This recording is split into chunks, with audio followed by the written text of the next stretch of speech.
You're listening to Discography Discussion, episode 166, COHEED and Cambria. Hosted by Dan Terry. General Metalcore reporting for duty.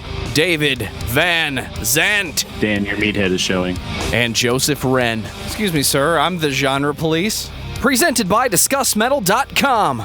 And if you checked out when the Amory Wars ended, then you are ready for this episode of Discography Discussion. I am Joe, that is Dan, that is David. Welcome home. Oh, dude, you cannot start the podcast off like that.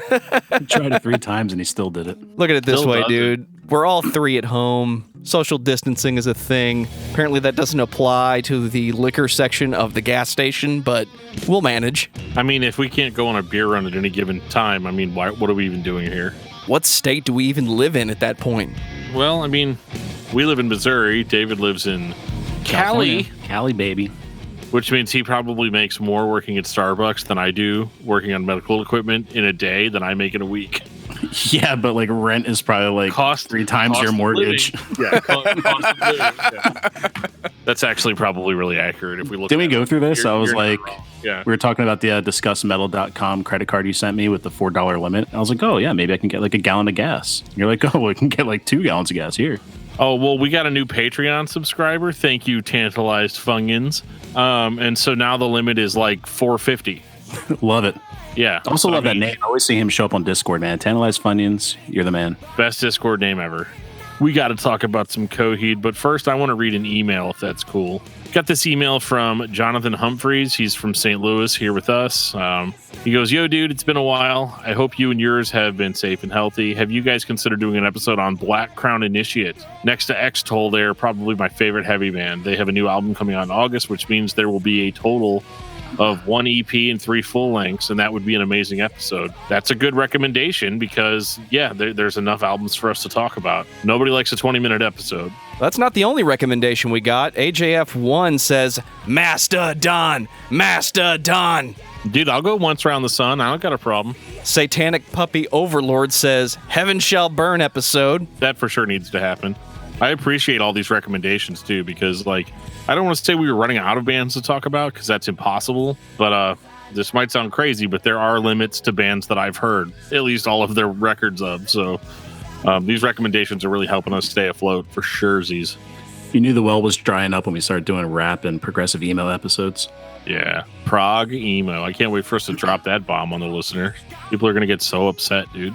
Finally, Patrick McCarthy Bull, in regards to episode 129, The Black Dahlia Murder, this ruffles my feathers. To which I said, thanks for listening, man. We definitely appreciate it. Congratulations, dude. You've once again ruffled somebody's feathers regarding the Black Dahlia murder.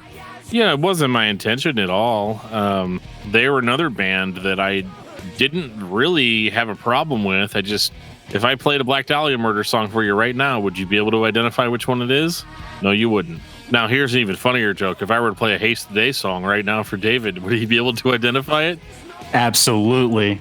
I think we need to do Haste the Day Revisited and end this joke. Just to make me listen to all the albums. Well, before we go any further beyond the Black Rainbow, I'm going to take this time to say thank you to everyone for listening to the podcast. Thank you for listening and for subscribing. If you are not a subscriber, then you can find everything Discography Discussion at discussmetal.com. We are on Spotify, Apple and Google Podcasts, TuneIn Radio, Stitcher, so if you have an Amazon Echo or a Google Home, you have no excuse. Ask it to play the latest episode of the Discography Discussion podcast, and it will. We're also on Facebook and on Twitter at Discuss Metal. Be sure to like, favorite, and subscribe. It really helps us out. It lets us know you're listening, and now Dan is going to tell us all about 5-star reviews. We love 5-star reviews here on Discography Discussion, and why do we love them? Because they make me feel really good. They make Joe feel good. They make David feel good. David likes to take credit for episodes he wasn't on, like the Haste the Day one.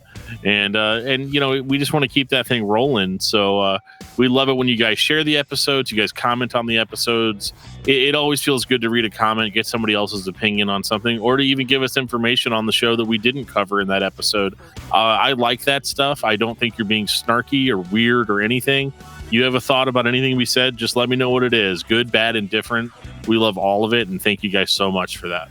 I got my first email based on the show from a friend of the show, Brian Patton. Oh, did Brian, you? Yeah, Brian wanted to let me know that Point Zero wasn't actually rap rock, and they were just as heavy as War of Ages has always been. So thanks, Brian Patton, for not making that public. But I feel like I need to do a retraction on that. Yeah, that's fine. You can do a retraction for the thing that you got wrong. No, it's fine. I would have believed it, but whenever I was thinking about it, whenever we talked to David Bunton of the Showdown, he was talking about how they had gone on tour with a bunch of bands and Point Zero, and he's like, yeah, now they're War of Ages. Man, that should have been the time for me to be like, were they rap rock? But I didn't. I just couldn't jump on it fast enough. So Dan, tell me about COHEED and Cambria. That's going to be really complicated, Joe, because there's a lot about COHEED and Cambria. You know, on the surface, they're like a progressive rock band that incorporates styles of very different origins and somehow is able to blend all that together somehow and it work for them. But if you want the hardcore deets, they started in New York City. Claudio Sanchez being the most consistent member of the band, lead vocalist, plays guitar, writes almost every lyric that you're hearing from this band that he is personally singing or screaming or making type sounds, and he does all that stuff. And not only is this band a progressive metal band, a progressive rock band, but they have backing. They're not just a concept record band. This is you guys all love the Marvel Cinematic Universe, right? Like Star Wars, give or take some of the more recent stuff. Everybody likes an expanded universe. So why not a band that is an expanded universe? Why just listen to an album when you can listen to the album while you're playing? Well, they don't have video games. I guess it's only a comic book, isn't it? It might be a novel out there too, but Claudio was a character in a video game at one point in time. Oh, okay. Guitar Hero? No, it was like a Mortal Kombat Street Fighter fighting game with a whole bunch of frontmen from bands back in like the mid 2000s, like Spencer from Under Oath and NoFX, and Claudio was there. Were all of his special moves based around his giant hair? Yeah, pretty much. He was like whipping people. I would hope so. Those locks. Well, this giant-haired man came up with a concept, a universal concept called the Amory Wars, not the Armory Wars, which I had to be corrected earlier whenever we were talking about this because it kept saying Armory. So I'm already set to piss off COHEED fans before we've even started. But the Amory Wars was written by Claudio Sanchez. There are a series of comic books as well as a full-length novel. And 9 studio albums to back up all of those concepts. This is the kind of thing that I'm not normally into, guys. Records should not be this long. They shouldn't have this many songs. All the songs shouldn't sound weird like they do. But it works for me for the most part. And we're going to get into all of that as this episode unfolds. And I'm going to try to keep us up to date on the story as I understand it. And I just want to thank a few hardcore COHEED fans that I had to reach out to make sure that I had all my facts straight. So I just want to thank them and for all of their help so that I don't look totally dumb, even though at the end of this, you're probably going to be mad at me. Well, I definitely know the least about the story because I've spent little to no time reading the comic books or browsing the internet archive of the forums where this whole story thing started. I know Good Apollo on Burning Star 4 Volume 2 had just come out. Damn, that's a mouthful. When I say this wasn't my thing, I mean, I absolutely hated this band. I don't know if it was the hype. I don't know if it was the sound of his voice. I think it was his inability to form a full sentence without breaking up his sentences across his verses, because the joke for me was Claudio will talk to you about something that you like, and then he'll tell you something that you didn't know. I could not stand the way he put his songs together. And I started listening to Wolfmother because it sounded like classic Led Zeppelin, and I thought it was great. And some point mid-record, I asked myself, why do I like this?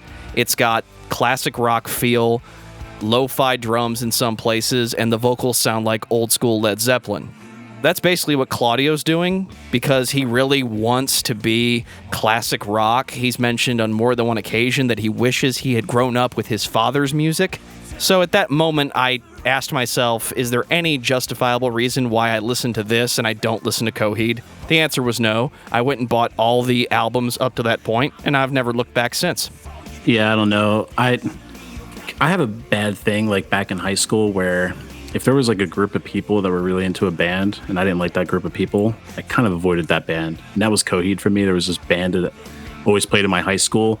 I couldn't stand that band, and the lead singer was obsessed with Coheed. I couldn't stand the lead singer of that band, so I just avoided Coheed and Cambria for most of my life. And then in college, I was like, well, it's not really unfair. In college, I found The Deer Hunter, which is another concept band where every album tells a story from start to finish, through the acts.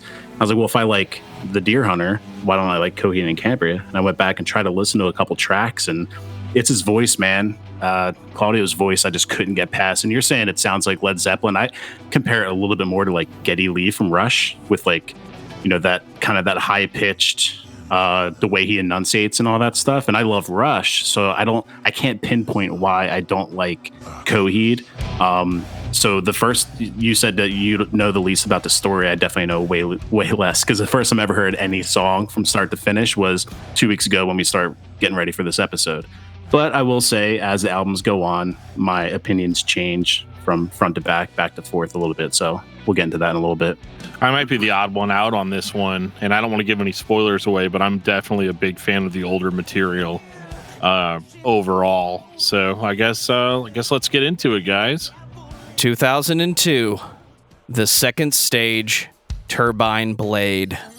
Oh man, now we're talking. Favorite Coheed record, hands down. All right, we've got 8 records to go. We found Dan's favorite. Final thoughts on Coheed and Cambria. It didn't start as my favorite, like for sure.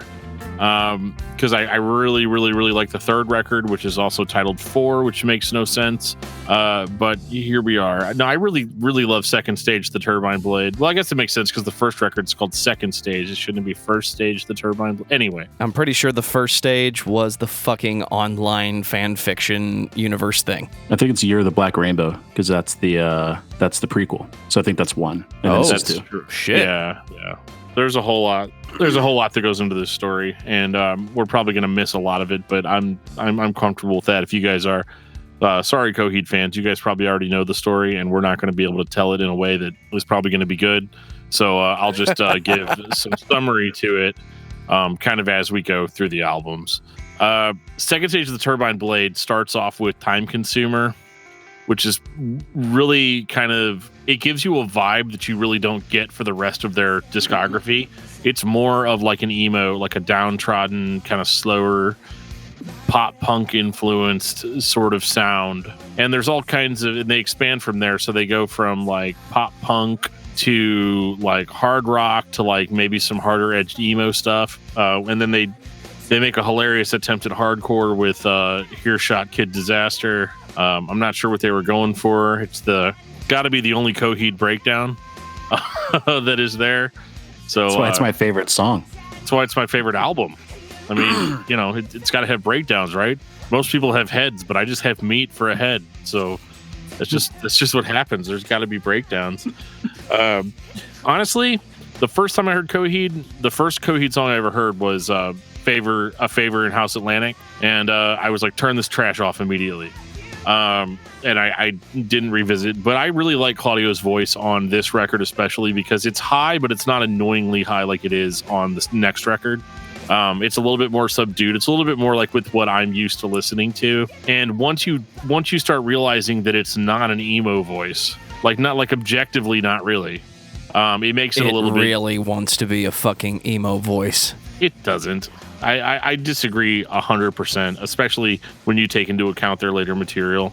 I'm going to still say it was a Geddy Lee type of sound. And even on this first record, I think the only reason they get labeled as emo is they still have that punk influence in some of their music. Devil New Jersey, that song is very pop punk, very driving. But I think where they succeed on this record is whenever they go hard in more of like an alternative rock sound. No, but I think that's why Delirium Trigger is probably my favorite track, because it's not blatant. It's not trying to be blatantly heavy like Hearshot Kid Disaster, but it's just a really, really intense, emotional, like alt rock song, like almost dad rock, I guess is what people will call it now. It's got almost a little bit of like a I don't want to say new metal, but it's just thick. It's musically thick, and it works really, really, really well in comparison to their lighter stuff, which is either straight pop punk or it's like kind of more like an acousticy, chill kind of vibe. I guess like if you don't understand what I'm saying, listen to Delirium Trigger, and then go listen to Godsend Conspirator, and you'll get kind of an idea of what I'm talking about. Well, there's a very clear like paradigm shift. There's like a Volta, and it's Hearshot Kid Disaster. So the first half of the album, like I'll say it because it's the Dan and Joe show. It's not the Dan, Joe, and David show. So I'll say that it's progressive emo. It's like the first half of the record. discussmetal.com, you fuck. Well, I'm still a guest, so I'll be the one to take the bullet for you guys. It's progressive emo. The first half of the album is pretty emo, and then Hearshot Kid Disaster kicks in, and that's when it starts to get a little bit heavy. And like literally like 10 seconds into the song, you hear the record kind of like stop, like the record slows down and stops, and then the second half of the album just sounds totally different, at least to my ears, than the first half of the album. And that's like the most conceptual part of Second Stage Turbine Blade to me.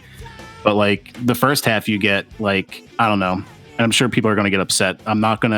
This isn't a negative thing, but the album reminds me of like the Moon Is Down era, Further Seems Forever, where Chris is a great vocalist and the band are super talented, but they kind of fight against each other, trying to find a melody and trying to find a rhythm. And it works because that's what makes The Moon Is Down such a great album. But that's the vibe I got from this album, that Claudio is a great singer, the band is great, but they kind of fight against each other, trying to find the melodies and trying to find the rhythms.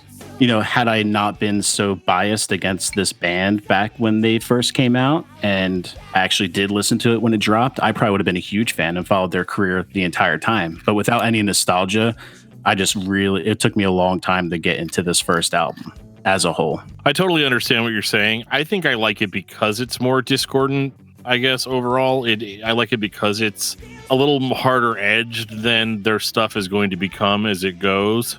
And I kind of like that tension release, that kind of ebb and flow of it, where it's not all 100%. And then if you look at the story, which is not fair because you have no context for that. But as far as the story goes, you know, you've got two parents, COHEED and Cambria, that are, as far as they understand, they're just normal people, but then it's discovered that they're actually like assassin androids. I know it's hard to say with a straight face, but this is where we're at. We're in it now. They're assassin androids, and they are told that their 4 children are essentially going to bring about the destruction of the world. And so they end up having to make the hard decision to kill their children. But one of them escapes. His name is Claudio. I always wondered how he came up with the name Claudio for the main character. Yeah, I'm not sure about that one. Yeah, it's a little confusing. So far, it sounds like a Blade Runner 2049 thing going on, but, you know, tell me more. Yeah, a little bit of Star Wars mixed in there. Claudio escapes and ends up on another planet, and that's pretty much all I really know about the story for this record. It'll kind of continue on later in the next record. But with this record, I like that it's harder edged. I like that it is the most distinctly different sounding COHEED and Cambria record out of all of them. There's elements that I like of the other records, but this is the only one that I can just sit down and listen to the entire thing, beginning to end. And I like it because of all the different places it goes. And because sometimes you get heavy, you get screaming, sometimes you get lighter, more acoustic, and then you end it off with kind of a chill track. Yeah, he has like, I got to give credit to Claudio for like his voice, because we already talked about like comparing him to Geddy Lee, but then you get like, you know, early 2000s spoken with like Matt Baird. He kind of has like that kind of high pitched voice. So then when he goes into the screams, it's a little bit like Matt Baird's, but then you get like the undisciplined screams that Jeff from Thursday throws out, and some of like War All the Time and Full Collapse.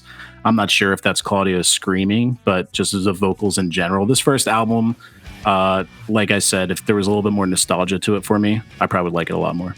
I think the album's a great first step for the band. You could easily be confused looking back on the band, knowing what year this came out. There's a reason they got shoved into the emo stereotypes. As we've said many times, the general populace doesn't really know what emo is, do they, Dan? No, they don't really know, and but I can understand why. I mean, like when this record came out, pop punk was huge, and emo was starting to kind of come out. You know, like the emo that everybody calls emo today. That is, it was so huge, and I understand why it may have turned a lot of people off. I don't think that for the type of sound that Coheed would eventually become famous for, I don't think that this record was a good representation of that, and probably left people with a totally wrong impression of what Coheed was and what the whole point was. I'll give you that, because I totally, like, going into the discography, I was totally expecting a certain sound from just what I created Coheed and Cambria to sound like in my mind. And Second Stage Turbine Blade was not it. And we don't even get to that for another couple albums. So, you see that kind of evolution, which is good, I guess. 2003, In Keeping Secrets of Silent Earth. 3. It's the second album. Once again, we're off by 1. Pulling the George Lucas. Claudio's pulling the George Lucas on us. Yeah, this is a record, man, that you can listen to.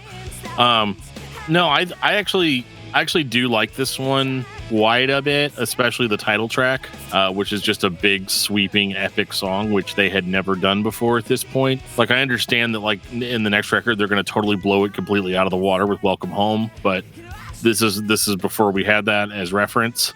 So that song, and honestly, I still, like, whenever I watch the live stuff, I like seeing them play this song live. It's up its own backside quite a bit in that it's 8 minutes long. It is a war song. Man, your battle stations will have you dead pretty soon. Like, it's very epic, and that's where you start getting that progressive rock idea out of Coheed. This is the first record that sounds more like Coheed as we know them today. But then weirdly, and I don't know if this is like a record label thing or if it's just what Claudio wanted to do. It's probably that one. But like, you have really epic songs like In Keeping Secrets of the Silent Earth 3, but then you have songs like Blood Red Summer and A Favorite House Atlantic. And like A Favorite House Atlantic being probably the most commercially accessible song on there. And it's actually what made me think that I hated the band. But then it's like after a 3-part story segment called The Camper Valorum, it's like this big, like, what are you guys trying to do here? Like, your album's an hour and 9 minutes long. And I'm getting like Rush.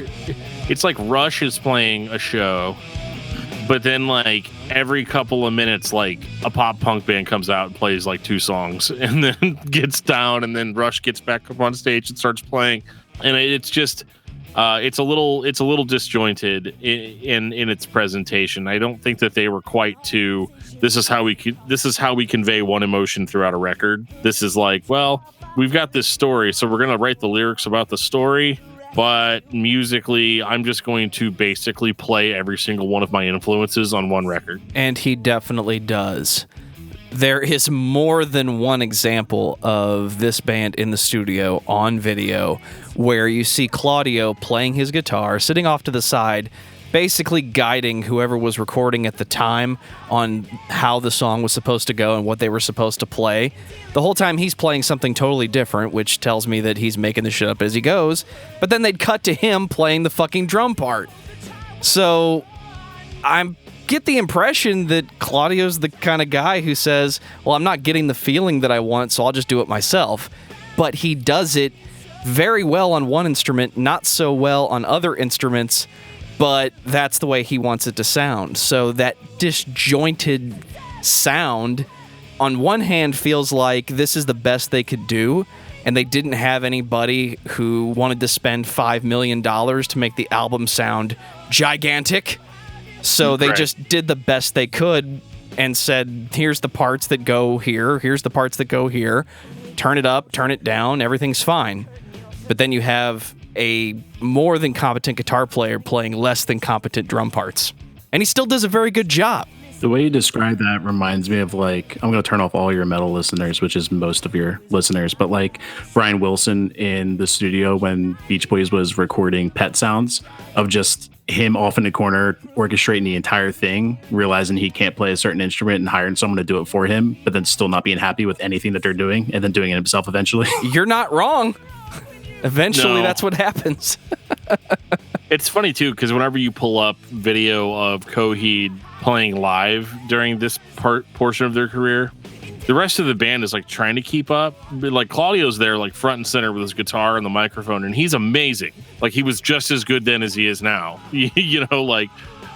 he's always incredible, and everybody else is just trying really, really, really, really hard to stay up to speed on it. And it's hilarious. And when you listen to this record, you definitely can hear that a little bit, in that the record is the way it sounds in his brain, or at least as close as they could get. And the rest of the band members are like, man, like, you know, it's like Star Wars, man, you can write this stuff, George, but you can't say it, you know. Yeah, I don't know. I think the first two albums, I really just kind of couldn't really get into at all. Like, you know, the first one's good for like an early 2000s, mid 2000s emo record. This one's a really good rock record. But like, I'm a concept album fan. Like, I love concept albums. I love concept bands. And I'm not getting any of that from this. And like, yeah, if I look at the track listing, there's a couple like, you know, they have like the couple multi-song suites that a lot of concept albums do. There's maybe a couple like reprisals in there. But like, I'm not getting any concept from this, and I can't follow the story unless I read the extended material. I don't know. So I think that's the biggest thing. And what you're saying makes sense, because I didn't watch any of those studio videos, but it seems like that it's like the Claudio show and not like the COHEED and Cambria show, which, hate to bring up Deer Hunter again, but like Casey's the front man of that band, but his brother's on drums. Like, he has other family members in there. They're all bought into the concept, and it shows on every record that they have.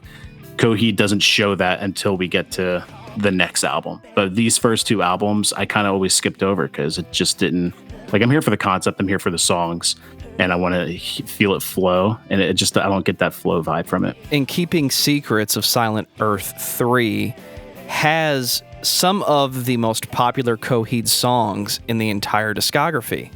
It has some of my favorite songs. But its execution is expecting you, the listener, to have bought the comic books and be fully in on the concept.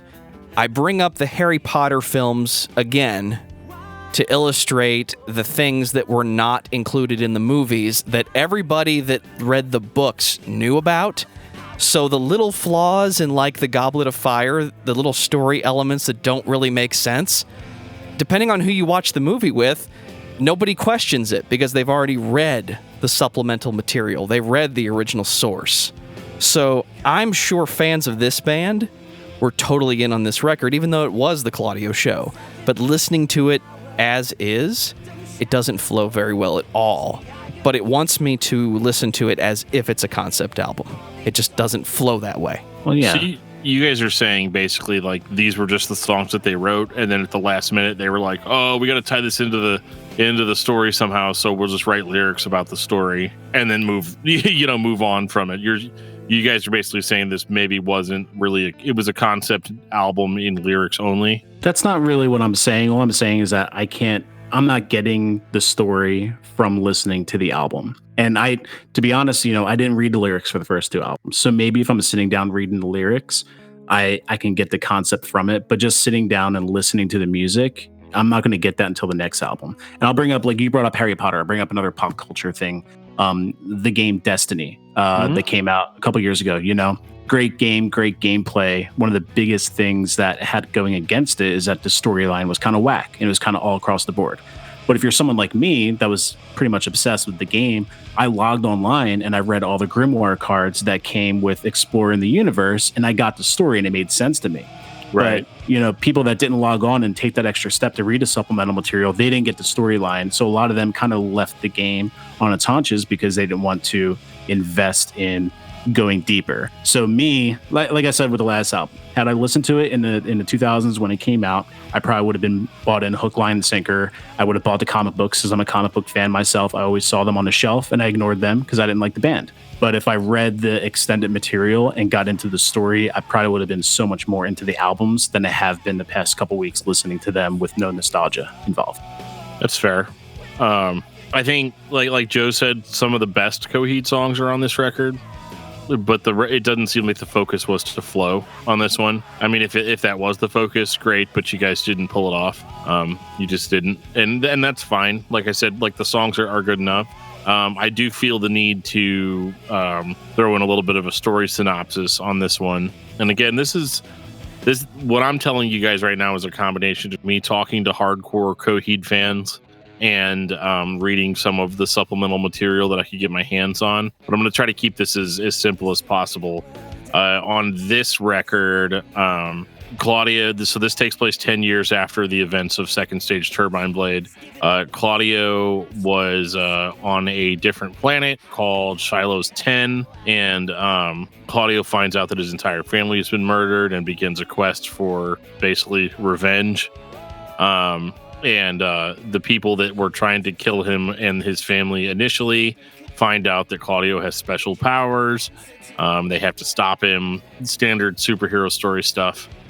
you know, and you know, there's a female protagonist introduced, which this is going to be important later. She is based on Claudio Sanchez's real life girlfriend at this time, and so you know, there's some battles. They try to get to another planet, or they try to get back to the planet for him to enact his revenge. But the guy that's flying the ship to the planet is actually a serial killer. Which I thought was an interesting plot twist. That's where you get the song Al the Killer. And so it's all there.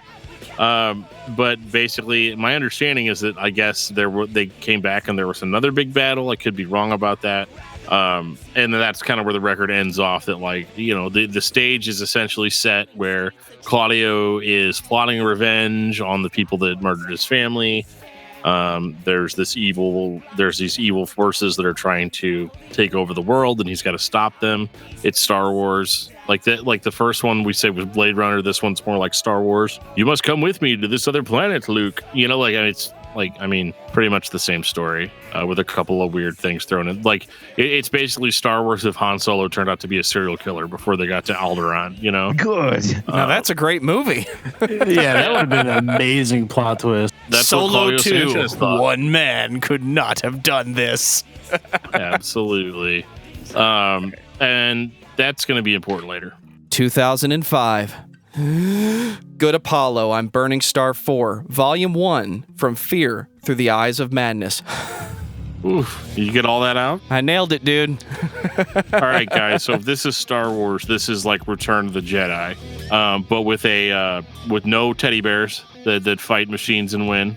And let's just say, like, this would be like, okay, I'm just gonna throw it out here. I'm gonna tell the story as the best I can tell it. Okay. You remember at the end of the last album how, you know, he has garnered his forces and we're ready for the confrontation between the Chosen One and his followers and the bad guys and their followers, right?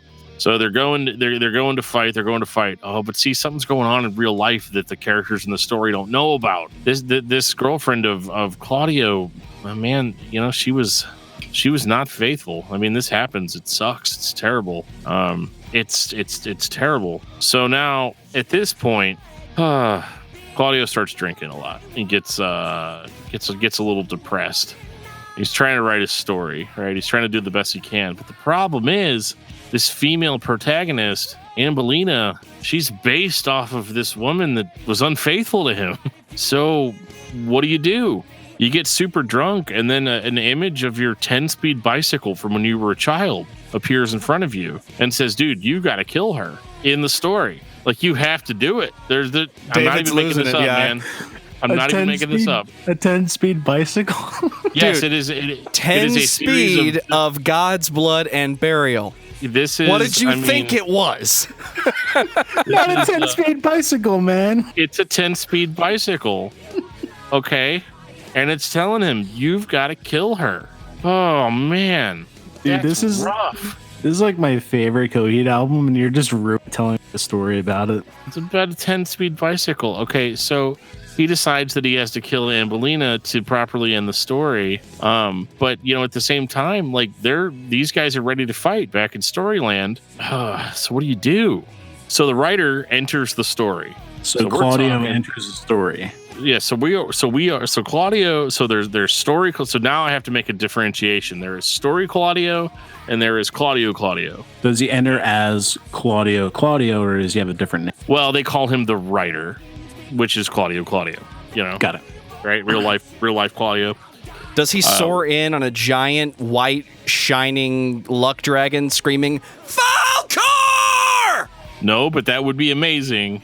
But no, he breaks the fourth wall and basically says that she has to die, right?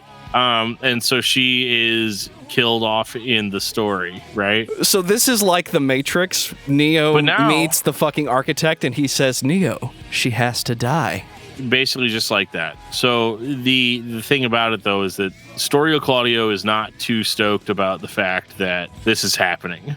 Like, dude, I'm over here living in my own little universe, and then some dude comes down on a bicycle and is like, I am the creator of all of this, and she got to die. He's not really into that so much, which basically means that Claudio is eventually going to hit a point where he's going to be like, listen, I'm going to I just have to destroy the entire world. I have to destroy the entire universe because this is happening. Like, to hurt the creator of the universe, I have to destroy the entire universe.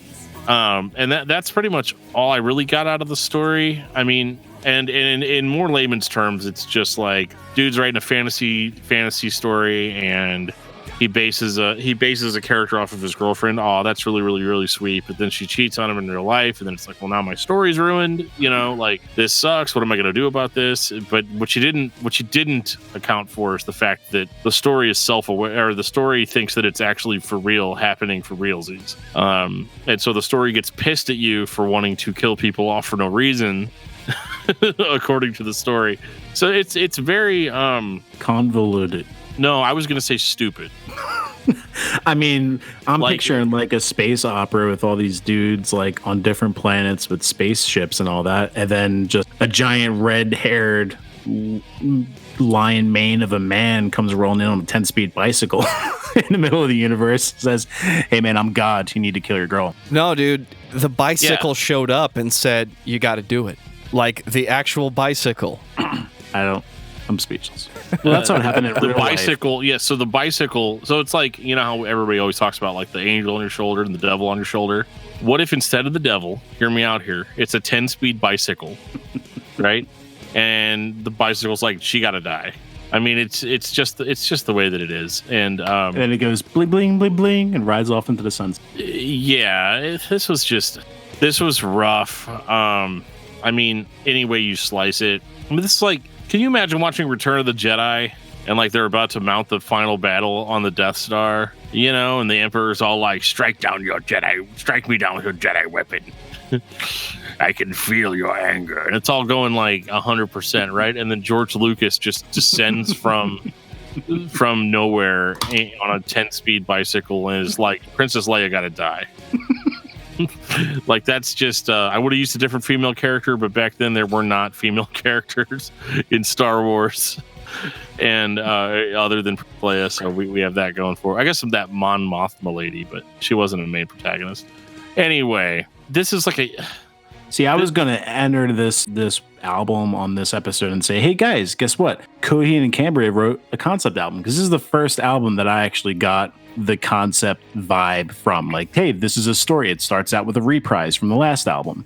It starts out with this acoustic gig, and then it gets into the poppy rock stuff. But you just kind of ruined it by actually telling me what the story's about. Well, you know, you knew that the entire concept had to be so out of this world bananas for the record to finally reflect that. Like, is that? I guess you're right. Yeah. So, you know, and there's one thing that I kind of left out. So, have you guys ever seen the Claudio, or not the Claudio Sanchez, even though that's what I actually mean, the COHEED and Cambria logo, which is like the 3 circles inside of the, or like with the pyramid in the center of them. Yeah. Okay. So that thing's called the Keywork, right? Okay. Basically, Claudio accepts his destiny and says, I'm going to destroy the Keywork, which is what makes time travel possible. No, the Keywork basically is just like the thing that keeps the universe spinning and working or whatever. And so he decides that he's going to destroy the Keyway and basically destroy the world. That's some pretty heavy stuff. Clearly that wasn't how it was going to end, because this record was called Volume 1. Right. Well, this is where it gets complicated. We'll talk about it on the next record. But let's jump into this musically, since this is what we're here for. This is the best COHEED record. I'll agree. Well, up to that point. Yeah, up to that point. Yeah, absolutely. You know, it starts with that reprise. It gets into that acoustic thing, which I got a quick story in the acoustic song in the beginning. I listen to these albums late at night when I'm washing dishes and like my wife and my kid are asleep. So when that little kid starts talking in the background of that second track, that acoustic track, it scared the shit out of me the first time I ever heard it. I turned around in my kitchen expecting like a little kid to be playing with a cat right behind me. It freaked me the hell out. But no, then it gets into Welcome Home, which is probably like, can we say that's one of their most popular songs? I think it is. I'm assuming it is. Absolutely. I mean, it's in movie trailers and stuff. Yeah. And rightfully so. Like it starts off with that really cool kind of like the first time I ever actually heard Coheed get like progressive metal, because that first riff in the very beginning is very progressive metal and it's a heavy song. I love it. It's rightfully so. I usually don't like the hits and the singles because I'm a meathead jock like that when it comes to music, but this deserves to be their most popular song. It kicks ass. Yeah, it's a really great song. It's a total ripoff of Kashmir by Led Zeppelin. 100%. Just so we're, all on the same 100%. It's not as repetitive as Kashmir, though. Speaking as a Led Zeppelin fan. That's I know. You're totally right. He basically was like, man, I like Kashmir. It's amazing. How can I do Kashmir, but like it be like an actual song that people would listen to other than just to get pumped? 5-minute movie trailer. And strangely, their least emo sounding song in the entire career is the most emo song lyrically I've ever heard. I mean, this is some pretty violent stuff this side of Glassjaw. In the sense, like he invoked the power of Glassjaw. Yeah, Holy just shit. shake up your mind, girl, before I hold you under. That's woof. That's rough. You could have been all I wanted, but you weren't honest. It's very it's a girl. My girlfriend broke up with me. That's what that song is. It was more than that. She was unfaithful. He's upset, understandably. I don't know how well this song stands up now lyrically. Where bands used to be able to get away with like writing lyrics like that, and now not as much. I definitely understand both sides of that argument.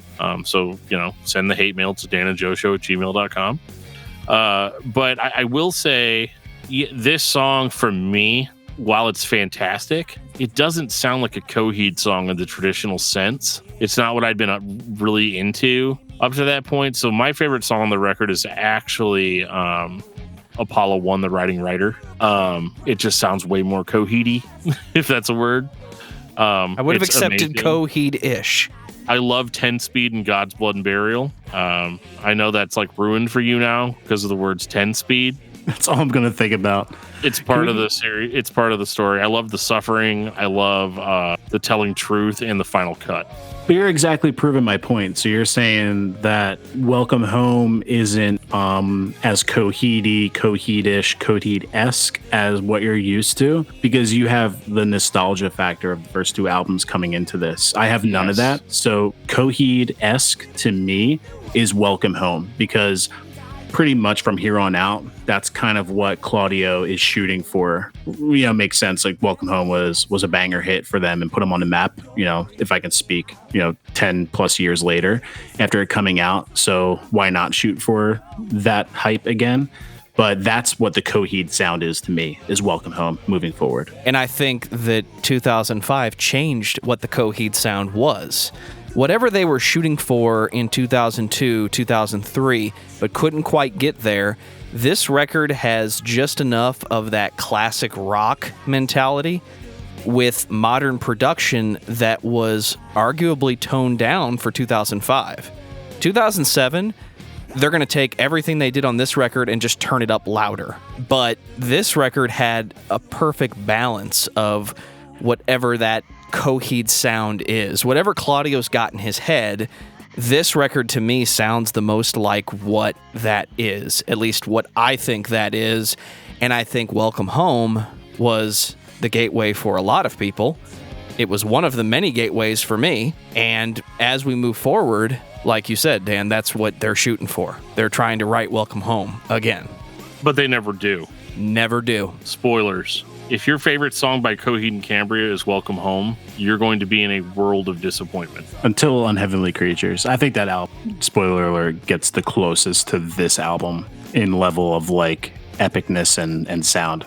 Like this album sonically, the first two just seem so, at least to me, seem so empty. Like it was very much like early 2000s, rock and emo. Like this is the first album where like the bass is punchy and it's full and there's atmosphere to it. Like if we can use the word of discography discussion, atmosphere first plays its part on this album. That's fair. I mean, I love this record. I know it sounds like I'm slamming it, but I love like most of it quite a bit. But and again, I like it because of how negative it is and how crazy it is. You have to kind of ignore the fact that it's a record about a guy talking to his bicycle about why he should kill his fictional characters. That's a really hard one to look past. You're still trying to ruin it for me. With me being a lyric guy, it's a really hard thing to look past, like for sure. Well, you being a lyric guy, how do you feel about how Claudio says yeah? The one thing that I don't like about Claudio's vocals is that he will take a one-syllable word and make it into two-syllable. Man, your battle stations. Like, I think what you meant to say was he splits up syllables in unnatural ways. I don't like it. I can't stand it, dude. For me as a lyricist, I feel like it's very sloppy, and I feel like it's done in a way to where you can keep your lyrical melodies intact while still being able to write a song about a guy talking about his bicycle and how it should kill people. Like, well, that's what I was talking about with Second Stage Turbine Blade in the last album. He's a great singer. I will never knock Claudio for being a bad frontman. And to think about him playing guitar while he's doing this live, we'll bring in the Geddy Lee comparison because it takes a lot of talent to be able to do that on that level. But he does. It seems like that he's fighting. The melodies are fighting against each other. The rhythms of the band and the vocals are fighting against each other. And to get past that, he's going to do weird things by throw a whole bunch of whoa, whoa, whoas in there and take one-syllable words and spread them into 4 or 5. Yeah, I mean, if I took a drink every single time I got a whoa, whoa, I mean, well, I would not have this bottle of Jim Beam with me right now. Let's put it that way. It'd be in my belly. I think that was really my biggest complaint, and even on this record, and continues to be my complaint to this day because he never stopped doing it. But I mean, beyond that, this is probably their best record objectively, in that it is a perfect representation of what Claudio wanted Coheed to be for everybody from the beginning. He just maybe didn't have the chops for it before, or didn't know how to put a record together, or didn't have a good enough producer, or whatever it was. This is the first time where it really, really, really came together, which makes me ask what happened on the next record. 2007, Good Apollo on Burning Star 4, Volume 2, No World for Tomorrow. It is insulting to me that this record is called Good Apollo on Burning Star 4, Volume 2, because, man, have you ever watched a bad sequel? This isn't bad, but it's like they just were like, yeah, man, the last one was great, so great. Forget all that, though. Let's go back to Second Stage, the Turbine Blade. This is the sequel. This is the direct-to-DVD, direct-to-television sequel for the last album. Yeah, it's not amazing.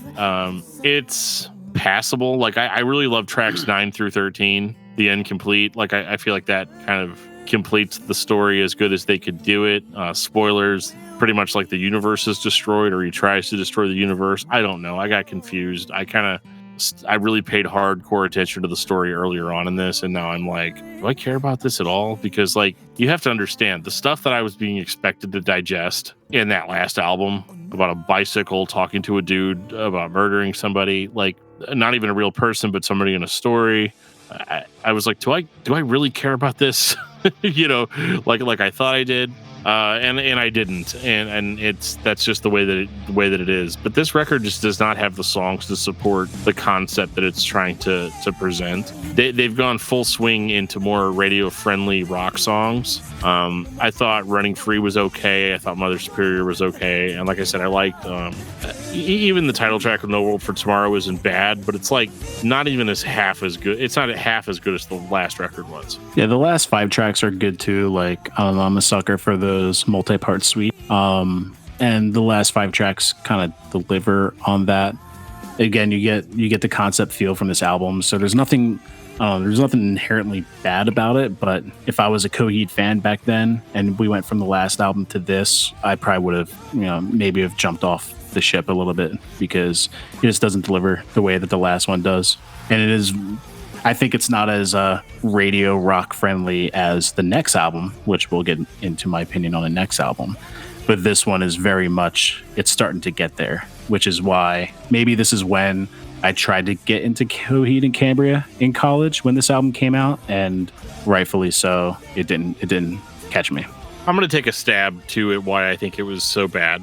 And again, it's not bad in the sense that, like, if you like COHEED, you're going to find something to like about the record. It's not like they, like, forgot how to play or something between records, but the ideas are not as strong. I think everything is presented technically fine, perfect, whatever, but the material isn't that strong. But, like, when I bought this record at Best Buy for $7.99 on New Release Tuesday, because the last record was so good, right? I was there day one. I get a slip sleeve with just a disc in it, a cardboard slip sleeve. It's like one step up from a paper case that they use in video game stores to keep the discs behind the counter. I couldn't find lyrics. There was no story support. There was no any, like, it was one of those like, hey, we put this out. We want you to buy it, but like we're only going to put as much effort into it as we did with the music. And I'm sure there was like a deluxe edition, but I didn't get that. Well, and you get that cheesy cover, like, not saying that cover art matters, but it matters, especially in a concept band. And you get that cheesy cover of like Goku with the crater like falling down. Like, I just assume that he fell down from the universe and hit the ground. That's what that crater's there for. And he's kind of looking off into the city skyline with the COHEED logo in the background.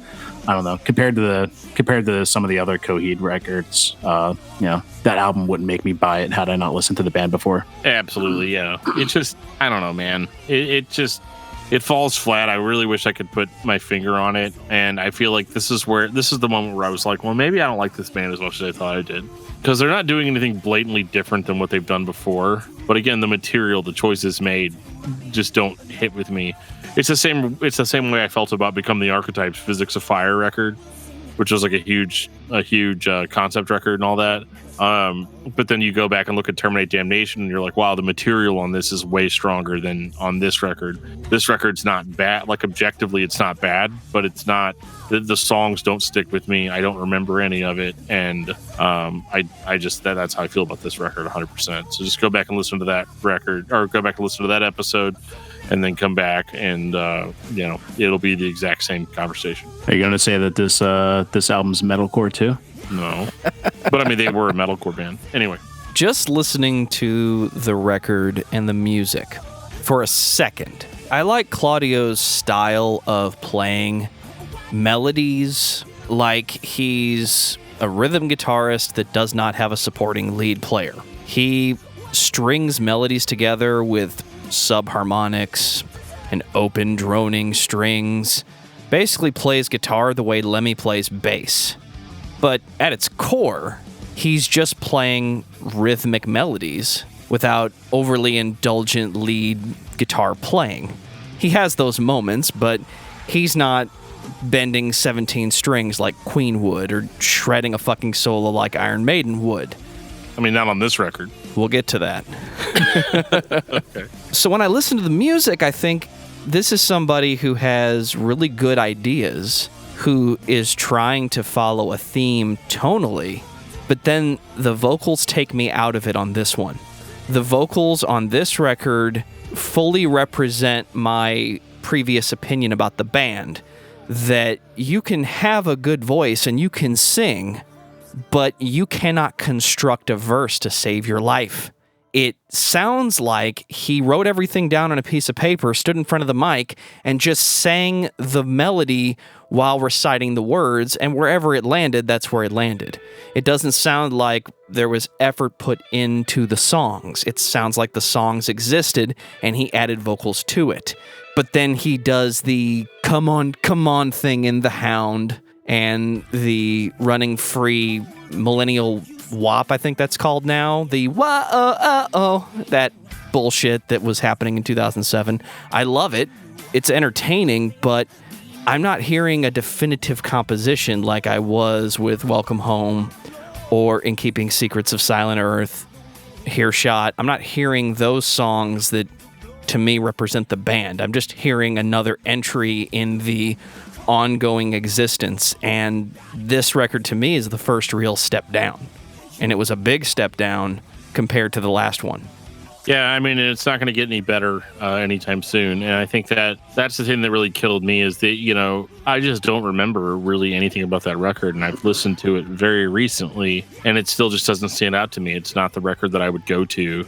Like if I made a Coheed playlist, there'd be a lot of the first 3 albums and like maybe 7 or 8 or 9 more of like the last 2, or no, not the last 2, but we'll get to that too. But definitely the most recent record for sure. 2010, Year of the Black Rainbow. What year was Weirdmageddon again? Do you guys like Star Wars Episode 1, The Phantom Menace? I did. Because some days, I got a but video not to send most you. days. I got a video to send you later. But it's prequels. This is the prequel to everything that they talked about on the first, on all the records up to this point. So they're like, well, we're gonna go back in time. This record they really did try to switch it up. They added some psychedelic rock elements to their stuff. They definitely this was a solid try. It really, really, really was. Like they were trying to find what is it people like about Coheed again? They like the weird stuff. Okay, we'll make it weird. We'll make it super weird. There's so much stuff going on this record, like from different musical standpoints, that it's just a mess. I felt. I mean, Here We Are Juggernaut was a great song. Like, thank God they had that one. But the rest of it, I had a lot of trouble getting into. Yeah, it's weird. Like you said, there's a lot going on. There's a lot of like psychedelic. There's a lot of progressive elements to it. But then there's also a lot of garbage radio rock. Sorry, maybe I shouldn't say garbage. But I really don't like this. Like you get tracks like The Broken, which is just like, it sounds like everything that they played on like this local radio station back when I lived in Pennsylvania that played stuff like, am I allowed to say band names that I don't like? Like, I don't know, like Godsmack. Do you know what show you're on? I just want to make sure. I don't know. Because, like, it just sounds like, when you listen to the radio, when you listen to FM stations and you get to the hard rock station, that still just sounds like the Nickelback and the Three Doors Down and the Godsmack and, the non-rappy songs from Kid Rock. That's what, like, The Broken sounds like to me. And most of this album.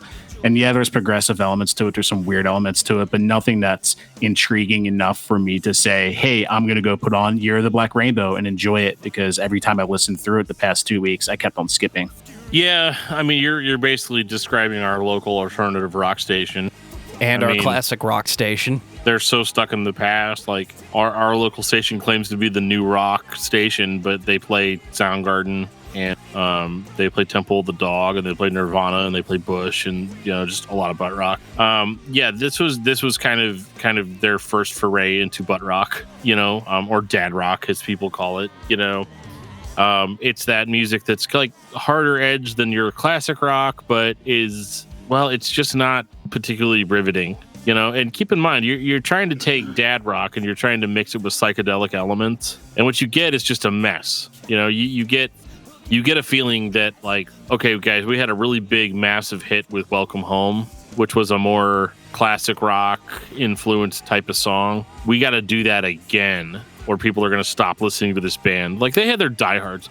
Like, Coheed diehards, they're going to listen to anything that Claudio puts out, And I can't say that I'm not kind of the same in a certain sense, and that, like, I still like his vocals, and I still like his guitar solos, and I still like all of his stuff. But, like, these 2 records have been just drivel to me. It's like, yeah, it's that feeling of, yep, it's another Coheed record. And, like, obviously, dude cared about it more than I do, because he wrote a 352-page novel about the story on this that I didn't read. Spoilers. And nobody got time for that.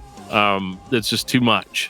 Not even in quarantine do we have time for that. I don't even have time for that in quarantine. Absolutely. I was listening to this record when I was like half dead, so maybe that hurts it a little bit. But like, it's definitely this is not the same band that put out the first 3 records.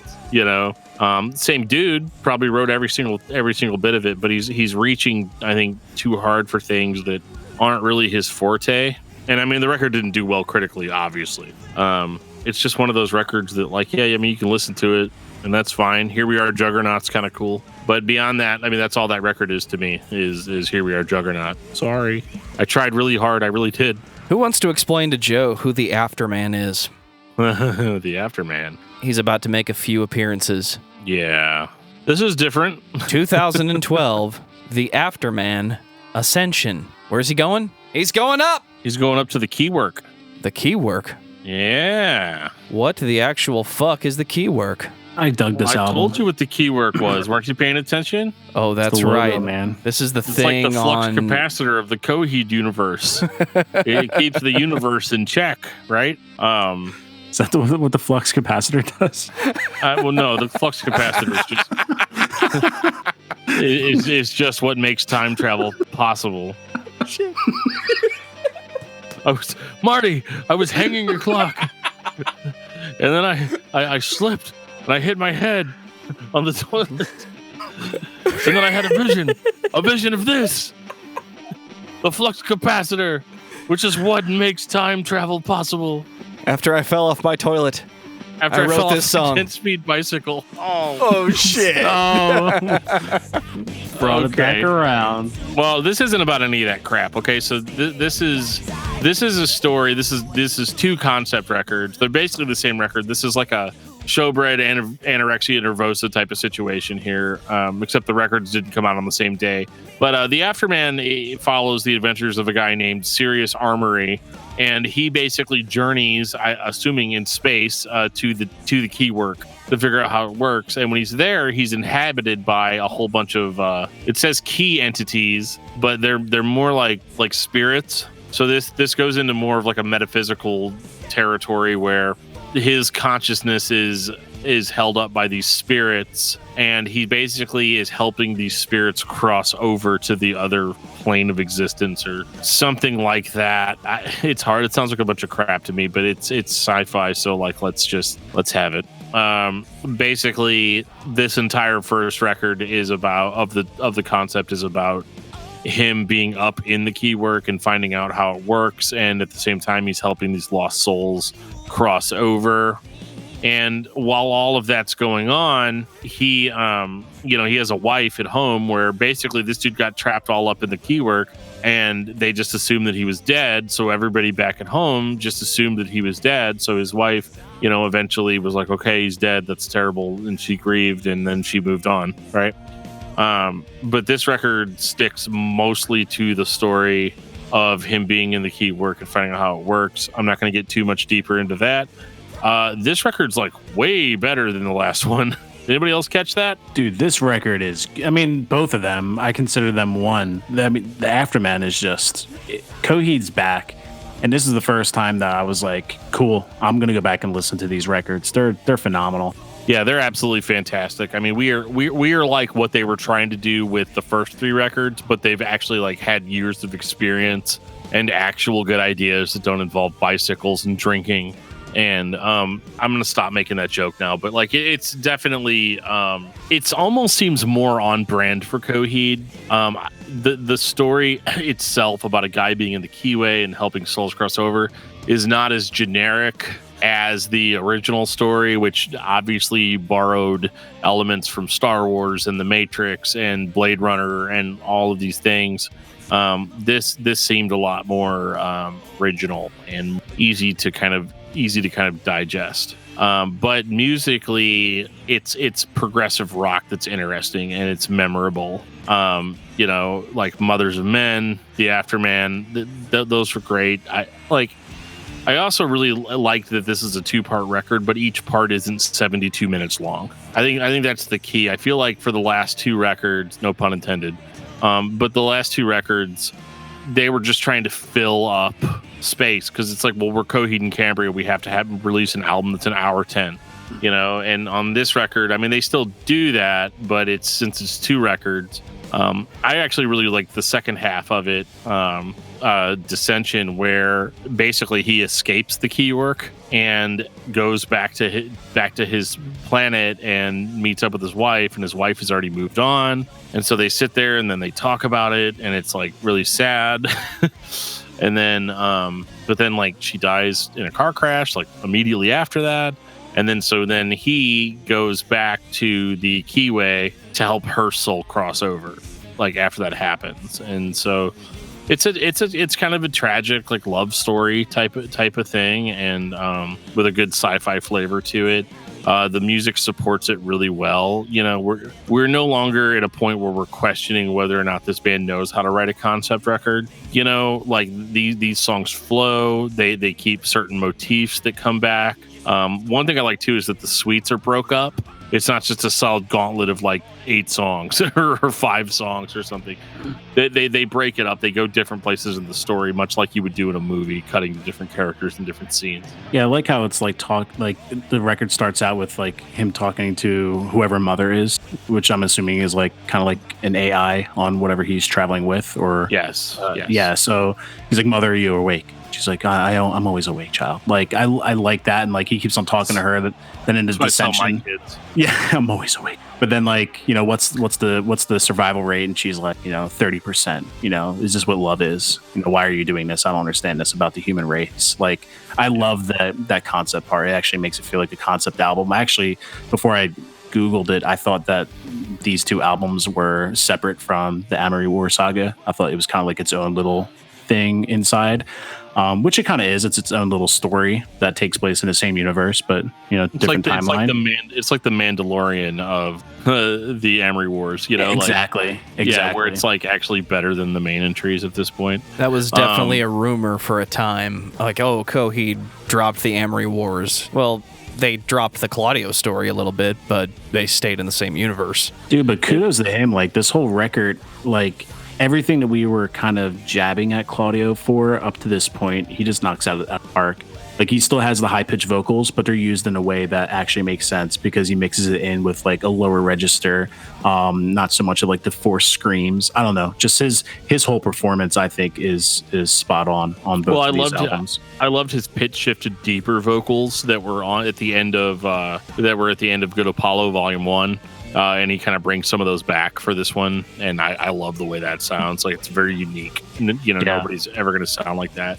And yeah, I mean they knocked it out of the park with these. And honestly, like I was very skeptical after 2 records that were kind of stinkers to me to go into this like, oh god, the next one's a double concept record. Like I don't know if I can handle that. And I ended up being very, very, very surprised with what I got. Does Coheed and Cambria have a tone that limits their ability to be the loudest band in the room? I listened to Ascension and Descension. I realize now that I introduced Ascension, but we've kind of been talking about both records at this point. They're the same record. They have a sound that goes back to the first couple records, specifically Keeping Secrets of Silent Earth, where everything is toned down a little more mellow. I think what happened with Volume 2, No World for Tomorrow, the band did what they always did, but whoever mixed that record just said it's not loud enough, we got to turn it up. And it sounded like shit for a Coheed record. Does Coheed have the ability to actually play dynamically, which is very much classic rock? It doesn't need to be the loudest fucking thing in the room. The person listening to it can turn it up. I mean, they do now. I don't know if they did in the start. I mean, I think that's what they were always going for. I think that's what the goal was. But I mean, they're doing it now. Like, this is the kind of growth that I like to see from artists where, you know, their early stuff, you can criticize it all you want, but the early stuff, eventually enough time goes by to where it becomes classic in your mind, the old stuff. But it still had problems that these newer records, or especially these 2, don't have. In that, you know, they've been doing this for so long now. You know, you do anything enough times, and eventually you're gonna strike gold. Like, you're gonna figure out what you're gonna do. You're gonna figure out what you're doing. You're gonna figure out like how to not only make the lyrics cohesive, but also make the sound of the record and the tone of it cohesive. And they did a really good job on this record. Yeah. So like Coheed and Cambria as a band is very theatrical by design. And then you get Claudio, who up until this point, with the exception of the 3rd album, always seemed to kind of fight against what the band was doing in his vocal styles. But these albums, the Aftermen, you know, both of them, is the first time where I think that Claudio matches the theatrics of the band and actually jives well. So I always compare him to like a Broadway performer, where the way he enunciates his words, the way he can throw his voice, like you were saying, Joe, it doesn't have to be loud because he can whisper on these albums and there's power behind it and there's depth and thickness behind it without cranking it up to 11. They can get loud. There's some loud parts and heavy parts to these albums, but because he finally found a way to gel with the music and his vocals at the same time, he doesn't need to, because even at the softer parts, you're like, man, this is thick and this is heavy. Right, it's a storybook. Well, this is what they were going for the whole time. And these albums are the Coheed sound. And you get a little bit of that with Welcome Home in that album, and you get a little bit of that with Unheavenly Creatures, but these two albums right here is what I picture Coheed in my mind to sound like. Totally. So, anybody want to tell me what happened with The Color Before the Sun? That's not Amory Wars. That's their only album that isn't canon, correct? Or am I wrong? This is Claudio Sanchez makes 10 rock songs and puts them out on a record. 2015. It should have been a Claudio Sanchez solo record, but it's not for some reason. I don't really like this one very much. It's okay. It's not horrible. It's not Year of the Black Rainbow. I've always loved the idea of like, hey, let's have Claudio do like not a concept record. And this is what we get. And it's not terrible, but I don't love it. I appreciate hearing his like actual views and honest lyrics and things. I feel like this needed to happen at some point, but right now, I mean, the last concept records were so good that it was like, oh, why are we going in a different direction? Where's my Unheavenly Creatures? It's one of those, like, you come off of a double album like that, and it's like, okay, cool, what else you guys got? Well, we're going to take a step back for a minute, and we're going to do, this different thing. And, I mean, it's fine.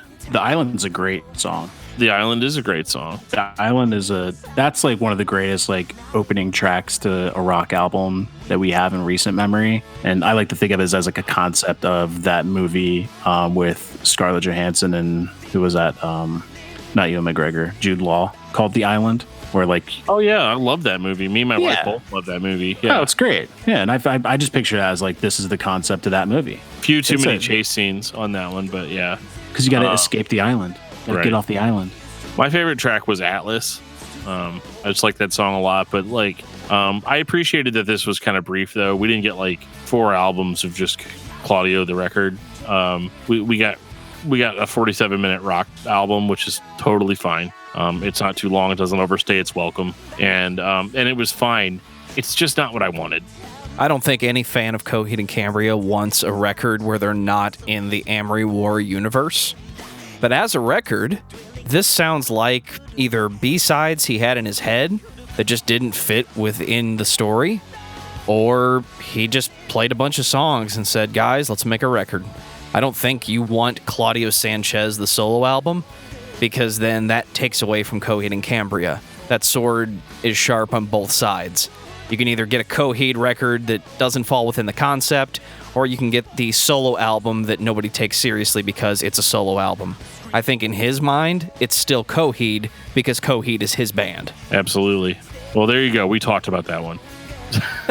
Should have been a solo record, but it's fine. All right. 2018, Vaxis, Act 1, The Unheavenly Creatures.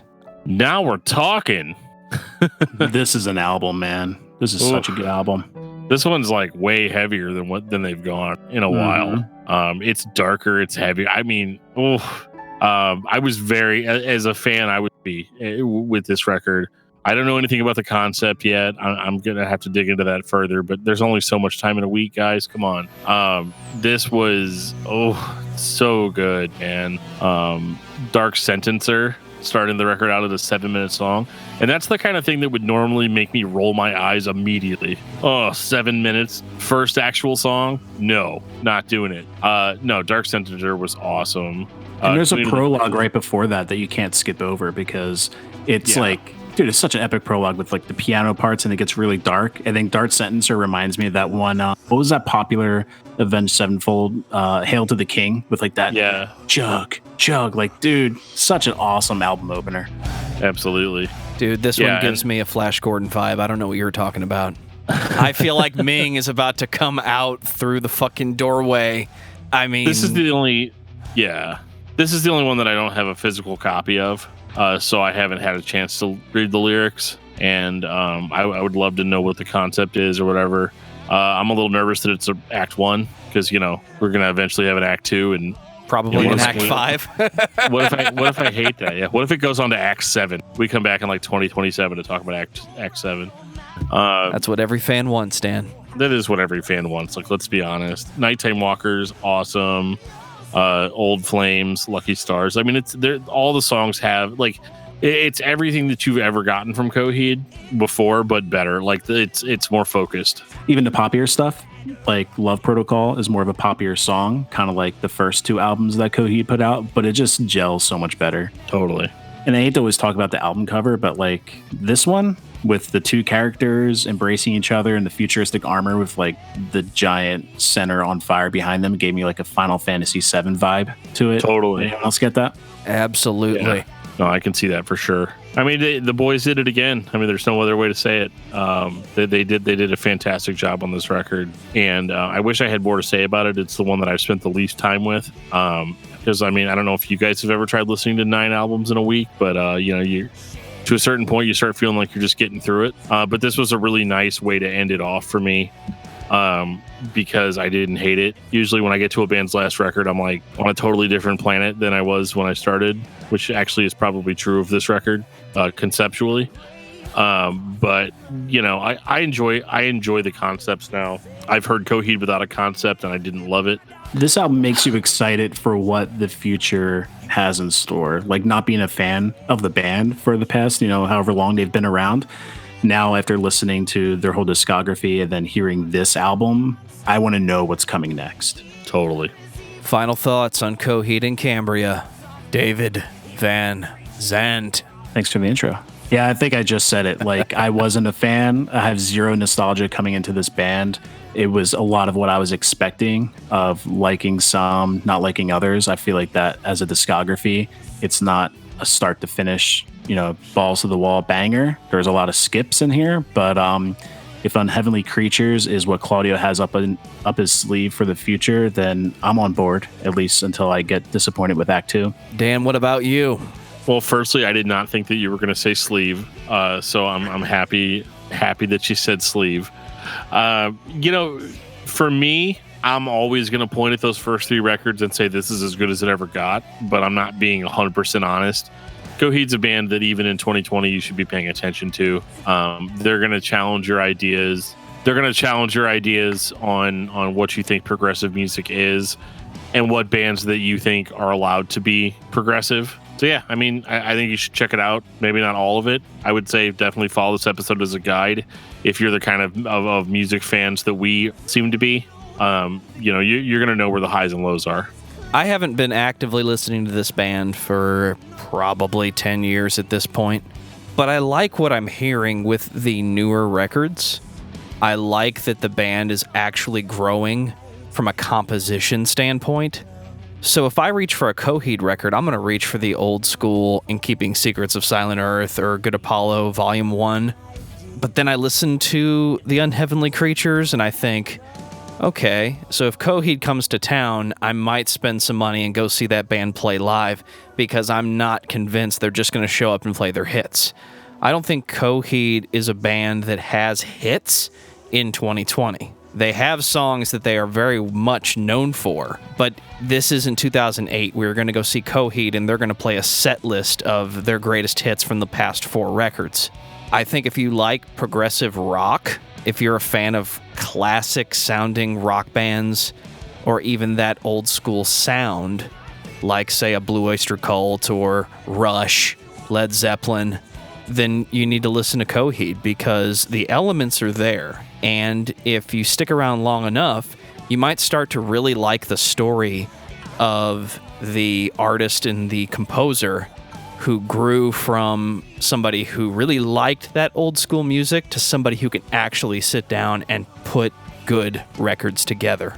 Dan, what's your album of the week? My album of the week is Mindwarp by the band Brainchild. David, what about you? The Deer Hunters Act 2, The Meaning of and All Things Regarding Misleading. If you want a good concept record about the lead singer portraying an ex-lover who cheated on him into a storyline and put it to music, Act 2 by the Deer Hunter is where you go. Is there a bicycle? Yeah, it's not 10-speed though. Sorry, buddy. Oh, bummer. Why is it always a bicycle? For me, it's Wolfmother. the self-titled record, of course. Take us out, DFT. If you've ever been listening to this podcast and thought to yourself, man, they keep talking about these awesome bands, but I want them to talk about this awesome band that I know about, you can always reach out to us at danandjoeshow@gmail.com. You can reach out to us on Facebook under Discography Discussion or on Twitter at discussmetal. You can join our Discord server. There's a link in the show notes that'll take you to the wonderful world of Discord. And we even have a fillable form that you can click on that'll be in the show notes where you can just submit a band suggestion and not even have to talk to us. If you're looking for some sweet Discography Discussion merch, we have all of that stuff on our Teespring store. There will be a link in the show notes. We actually have a hoodie, because it's getting cold outside, kids, that has our logo on it. It's only $24. Nobody's ever going to sell you a hoodie that cheap. You should check it out. And on that note, this has been episode 166 of Discography Discussion. Thank you for listening. You can like us on Facebook and follow us on Twitter at discussmetal. Subscribe to our podcast everywhere you listen to podcasts, including Google Play, Apple Podcasts, and Stitcher. Visit discussmetal.com for all things discography discussion, and please send questions and comments to danandjoeshow@gmail.com. If you are not a patron, you can become one at patreon.com/discussmetal. We have some sweet perks. Hey, Joe, can I have some money? $1 a month gets you into that exclusive album review feed. The only chance is not to waste your life.